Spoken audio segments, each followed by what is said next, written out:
네, 안녕하세요. 초등부 친구들 목사님입니다. 오늘은 벌써 유퀴티 온먼데이 10번째 시간이죠. 오늘은 4월 12일 월요일이고요. 오늘 여러분들이 큐티한 내용은 출애굽기 내용일 거예요. 이제 아마 한동안 계속 출애굽기 할 텐데 목사님하고 한 주간 큐티 말씀 보고 또 그리고 출애굽기를 보기 위해서 이집트에 대해서 목사님하고 조금 볼 거예요. 알았죠?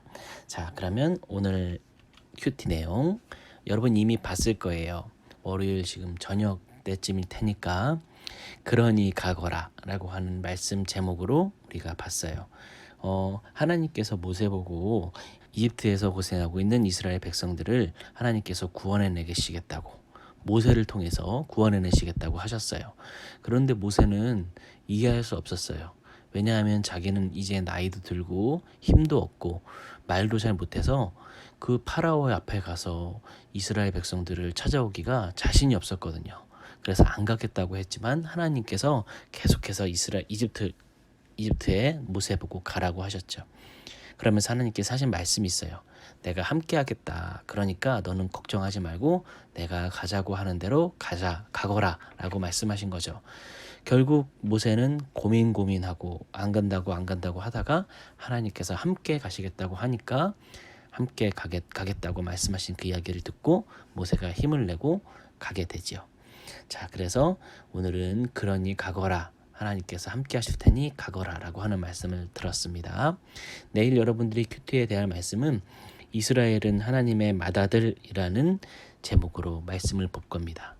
하나님께서는 이스라엘만 좋아하시지 않아요. 온 세상을 다 하나님께서 만드셨고 온 세상이 다 하나님의 백성들인데 하나님께서는 온 백성을 구원하시기 위해 이스라엘을 먼저 구하시기로 하셨어요.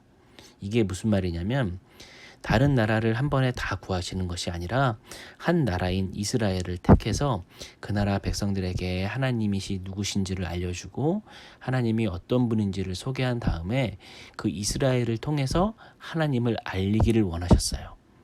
무슨 말인지 알겠죠? 그러니까 온 세상을 구원하시기 위해서 이스라엘을 먼저 구원해 주신 거예요. 그래서 그러기 위해서는 노예 생활을 하고 있던 이스라엘 백성들을 구원해내셔야 되는 거예요.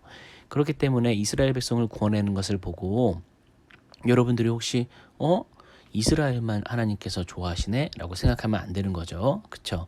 하나님은 모든 나라를 좋아하시고 아끼시고 챙기시지만 이스라엘을 통해서 그들을 구원하시기 위해 이스라엘을 먼저 구원하신 것뿐이라는 거 꼭 기억했으면 좋겠습니다. 그리고 수요일입니다.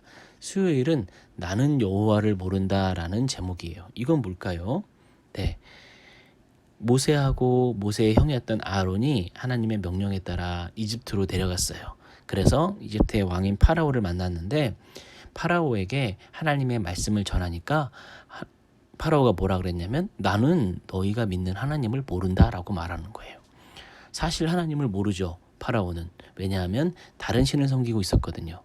그런데 갑자기 모세와 아론이 나타나서 하나님의 말씀이라고 무엇을 말하니까 당연히 모른다라고 하는 거예요. 자, 여러분 여기서 중요한 게 있죠. 하나님을 모르면 하나님의 말씀을 따를 수가 없어요. 왜냐하면 누구의 말씀인지를 모르는데 어떻게 따르겠어요? 그래서 우리가 진짜 하나님의 말씀이 소중하고 하나님의 말씀이 너무나 귀한 것을 알려면 먼저 하나님을 알아야 돼요. 그래서 우리는 성경을 읽고 하나님이 어떤 분인지 알고 그 하나님을 우리가 조금씩 배워나가는 겁니다. 그러면 하나님의 말씀이 무엇인지를 알게 되고 또 그것에 귀를 기울일 수 있게 되는 거예요. 그래서 우리 초등부 친구들은 하나님을 알아가는 여호와 하나님을 알아가는 귀한 초등부 친구들 되길 바래요. 자, 목요일 날에는 도저히 못 믿겠어요 라는 제목이 있습니다. 이거는 뭘까요? 네, 이거는 어저께는 수요일이죠. 수요일 날에는 파라오가 하나님을 모른다라고 했지만 오늘 목요일 말씀은 이스라엘 백성들에게 이제 백성들이 고백한 말이에요. 이스라엘 백성들이 뭐라고 했냐면 모세와 아론이 내려와서 하나님께서 너희들을 구원하시기를 원한다라고 말을 하니까 이스라엘 백성들이 너무 오랫동안 이집트에서 종으로 살아서 그런지 나는 그 얘기를 믿지 못하겠다라고 말을 하는 거예요. 예전에 너희의 조상들이 믿던 하나님이 지금 하나님이 너희를 기억해서 너희를 구원하시려고 하신다고 하는데도 불구하고 이스라엘 백성들은 그냥 지금 종이 있는 게 나은데 난 하나님 모르는데 이렇게 말하는 거예요. 왜냐하면 너무 오랫동안 하나님을 잊고 살았기 때문이에요. 하나님이 정작 나타나셔서 말씀을 하셔도 그들은 믿지 못했어요. 왜냐하면 너무나 오랫동안 종으로서, 즉 하나님을 모르고 살아왔기 때문이죠. 우리 친구들도 만약 하나님을 모르고 오랫동안 살아간다면 하나님의 말씀이 믿기지 않을 거예요. 이스라엘 백성들이 그랬던 거예요. 그래서 그들은 모세가 이제 애굽에서의 종 생활을 마치고 이스라엘 땅으로 가자라고 했을 때 이스라엘 백성들은 한 번에 갈 생각을 못했어요. 자, 희한하죠? 자, 그러면 금요일 말씀을 함께 봅시다. 아론이 모세와 함께 가요라는 겁니다. 원래 하나님께서는 모세를 보내셨어요. 근데 모세가 계속해서 말했죠. 나는 말도 못해요. 파라오 앞에 가면은 말을 못해서 아마 하나님의 명령을 따를 수 없을 겁니다. 라고 모세가 하나님한테 말하자 하나님께서 모세에게 붙여준 사람이 있어요. 그게 바로 형이었던 아론이에요. 아론은 말을 잘했나 봐요. 그래서 모세 옆에 아론을 붙여주셨는데 이것을 보면 우리가 무엇을 알 수 있냐면 우리가 하나님이 어떤 일을 우리에게 시키시고 우리가 세상에서 하나씩 살아가면서 해나갈 때 하나님은 우리에게 함께하는 사람을 붙여준다는 것을 알 수 있어요. 파라오에게 하나님의 명령을 전하려면 하나님의 말을 전하려면 말을 해야 되는데 모세가 말을 잘 못하니까 그 옆에 말을 잘하는 아론을 붙여줬듯이 우리 친구들에게는 꼭 우리 친구들이 해야 하는 일에 있어서 하나님이 함께하는 사람을 붙여줄 거예요. 그리고 그 사람을 통해서 그 친구들 아니면 부모님, 선생님을 통해서 우리 친구들이 하고자 하는 일을 할 수 있도록 하나님이 도우실 겁니다. 자, 그러면 이번 주 토요일 날 말씀은 뭐냐? 물이 피로 변했다라는 말씀이죠. 네, 첫 번째로 하나님께서 많은 기적을 보여줬지만 첫 번째로 이스라엘 백성들이 이집트에서 나가야 된다라는 것을 파라오에게 알려주려고 하나님이 기적을 보여주셨는데 그게 바로 물이 피로 변하는 거예요. 근데 여기서 신기한 장면이 있어요. 좀 이따가 지도를 보게 되는데 지도를 보면 나일강 주변으로 풀이 이렇게 자라고 있어요. 그 풀을 보면 우리가 뭐를 알 수 있냐면 이집트에서는 나일강이 없으면 큰일 나겠구나 하는 생각을 하는 거예요. 왜냐? 그 풀 주변에서만 농작물을 기를 수 있기 때문이죠. 그런데 그 나일강이 뭘로 변했냐고 오늘 성경에 나와 있냐면 피로 변했다는 거예요. 피로 변하면 거기서 사는 생물들이 살 수가 있어요, 없어요? 없죠. 그 물도 마실 수도 없어요. 그래서 이거는 재앙과도 같아요. 그런데 파라오가 그 기적을 보고도 하나님을 믿지 못했어요. 그래서 여기서 중요한 걸 알 수 있는 거예요. 기적이 아무리 중요하고 기적을 보면 믿을 것 같지만 마음이 굳어버린 사람, 마음이 꽁꽁 얼어붙은 사람은 아무리 기적을 보아도 하나님을 믿지 못한다는 것을 우리가 알 수 있습니다. 네, 이렇게 이제 오늘 이번 주 말씀 본 거고요. 이제는 우리가 구약 성경의 배경에 대해서 볼 거예요. 이집트가 어디에 있나 첫 번째 시간입니다. 성경을 보면 창세기부터 구약 성경, 말라기까지 계속해서 이집트라는 나라가 나와요. 성경에서는 뭐라고 나와 있냐면 애굽이라는 나라로 등장하는데 똑같은 말이에요. 이집트, 애굽 같은 말이죠. 번역을 이제 우리나라식으로 했을 때는 애굽인데 요즘은 애굽이라고 말 안 하고 이집트라고 하지요. 그래서 구약 성경 내내 이집트가 계속 나오는데 애굽이 그곳은 대표적으로 이렇게 세 가지가 많은 곳 그리고 항상 이러한 곳이라는 이미지가 강해요. 첫 번째, 이집트는 항상 양식이 풍족한 곳으로 유명했어요. 우리 아까 그 강 봤죠? 목사님이 말했던 강, 그게 나일강인데 그 나일강을 보면 어때요?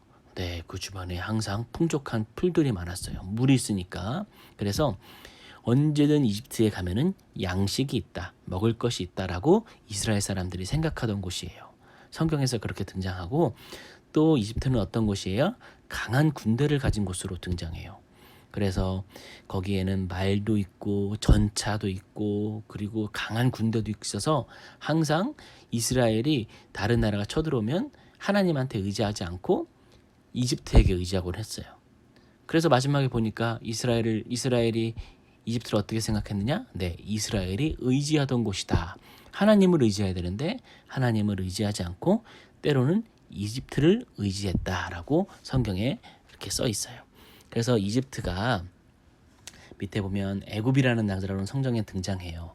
근데 이 애굽이라는 말 또 말고도 다른 걸로 또 하나 등장하죠. 그 성경에서 번역할 때 이집트의 왕을 파라오라고 우리는 말을 하는데 우리 친구들은 익숙할 거예요.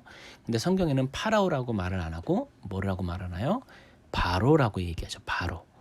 네, 다른 말이 아니라 똑같아요. 그 번역이 우리나라 번역을 성경을 번역할 때 조금 더 익숙하게 편하게 번역하려고 하다 보니까 애굽 바로 이렇게 표현한 것뿐입니다.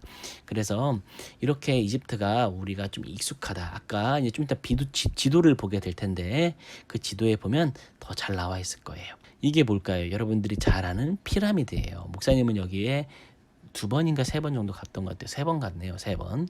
3번 갔는데 갈 때마다 놀라워요. 엄청 커요. 여러분 피라미드가 얼마나 큰지 모를 거예요. 지금 사람하고 지금 피라미드 크기 비교해 보세요. 목사님이 조금 더 직접 찍어온 사진인데 여기 낙타도 있네요. 보니까 이게 목사님이 피라미드를 밑에서 올려다보면서 찍은 사진이에요. 돌이 엄청 많죠? 지금 돌 하나 크기가 사람만 해요, 안 해요? 사람만 하죠. 사람만한 돌이 이렇게 쌓여 있는 거예요. 엄청나죠? 그래서 피라미드를 앞에서 보면은 정말 기겁을 합니다. 이 피라미드를 세울 정도로 이집트라는 나라는 엄청나게 강한 나라였어요. 자, 여기 돌 하나 크기를 이렇게 앞에서 이렇게 집중해서 좀 앞에 당겨서 찍은 사진이 있는데 엄청 크죠. 그리고 이 돌도 그냥 가벼운 돌이 아니야. 지금 이렇게 잘려나간 거 보니까 강해 보여요, 안 강해 보여요? 굉장히 강해 보이죠? 네, 무른 돌이 아니에요. 단단한 돌이었는데 이 단단한 돌을 하나씩 다 깎아가지고 피라미드를 만든 거죠. 네, 와, 엄청나죠? 이런 돌을 쌓은 나라가 이집트였어요. 그러니까 얼마나 강했을까요? 네, 그 나라에서 노예로 있었고 하나님은 그 나라에서 자신의 백성이었던 이스라엘을 찾아낸 거예요. 자, 오늘은 여기까지 하고 다음 시간에 이제 이집트 2번째 시간 또 볼 거고 또 그래 출애굽기 이후의 말씀을 또 보게 될 겁니다.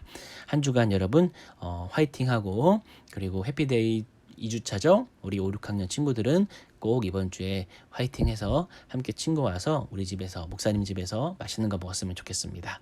네, 한 주간 잘 지내요. 안녕.